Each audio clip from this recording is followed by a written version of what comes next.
Hello, in this video, I will show you how to switch between degrees Celsius to degrees Fahrenheit and vice versa on your universal AC remote. The first method is to press and hold the arrow down button and the mode together for 5 seconds.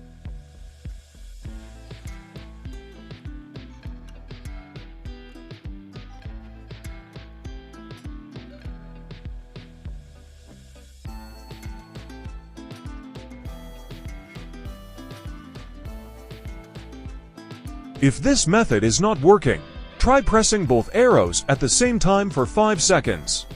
Here is a video on how to set this remote control easily. Thank you for watching and please subscribe.